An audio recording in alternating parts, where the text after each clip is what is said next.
Hare Krishna, everyone. Here we are with the Bhagavad Gita, as it is.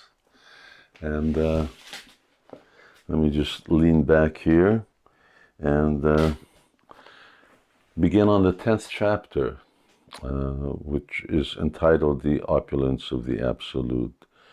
And I begin with the first verse, in which Krishna is introducing this topic, which is superior to what he has actually taught up to now. And therefore he says, Bhuya eva mahabaho shinu me paranambacha tatiham priyamanaya vakshyami hitakamyaya. Listen again, O Arjuna, because you are my dear friend. For your benefit I shall speak to you further, giving knowledge that is better than what I have already explained. Now, one important phrase to take away from this is Krishna says, Shrinun me paramambacha. Just listen to what I have to say.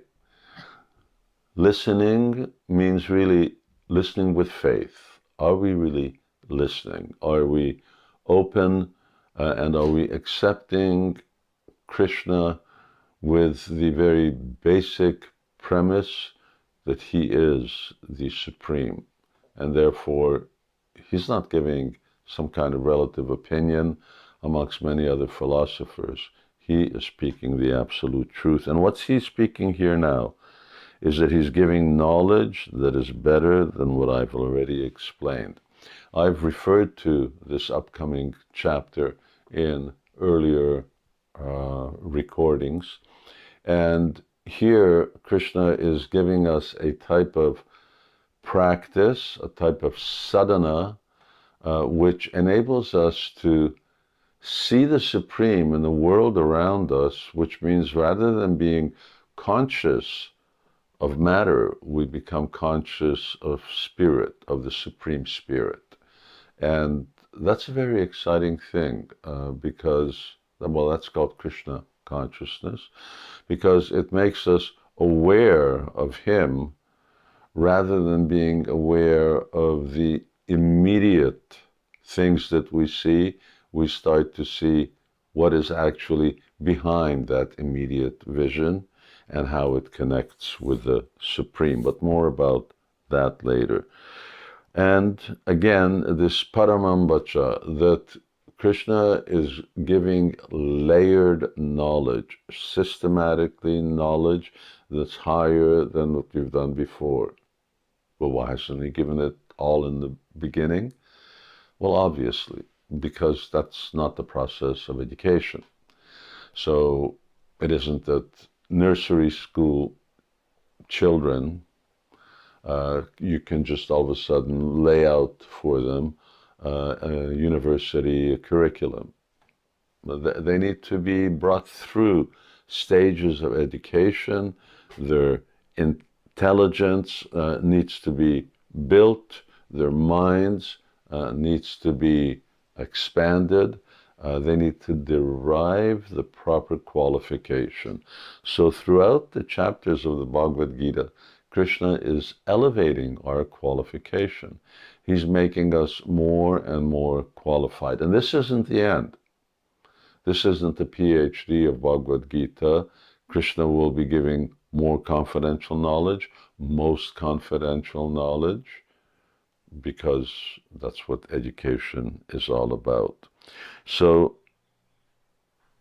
an important aspect here is that Krishna is also giving what is the qualification for receiving this type of knowledge.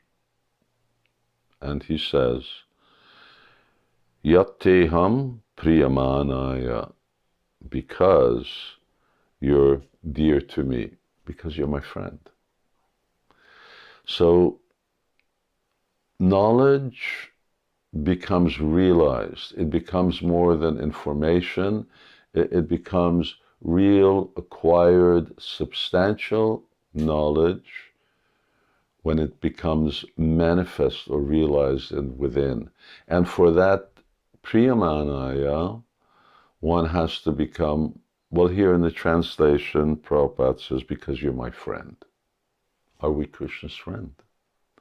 Are we friendly with Krishna?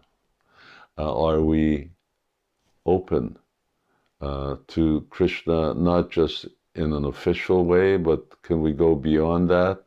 And can we have an affectionate relationship with him, because he's a person and we're persons.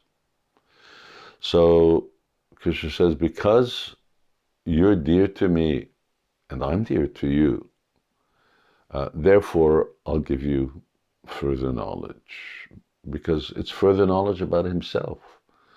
So we have this same experience. Well, how confidential information can we get from a person on the street, or officially from a teacher, educator in school?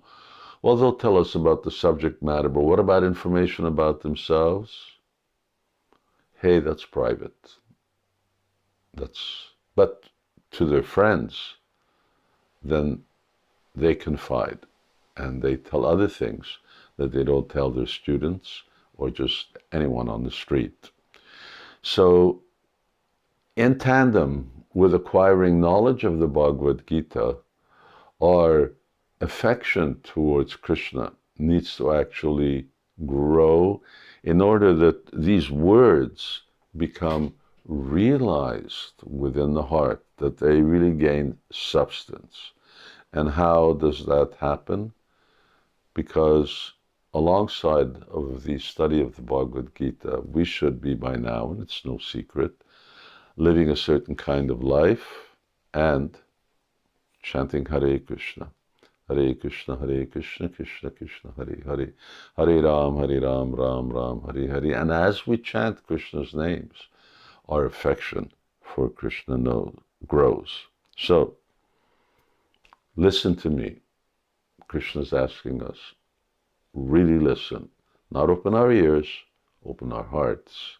And listen with affection. And then we will hear something that we haven't heard before. And what's that something else? Next lesson, we'll start delving into what that something else really is. Hare Krishna.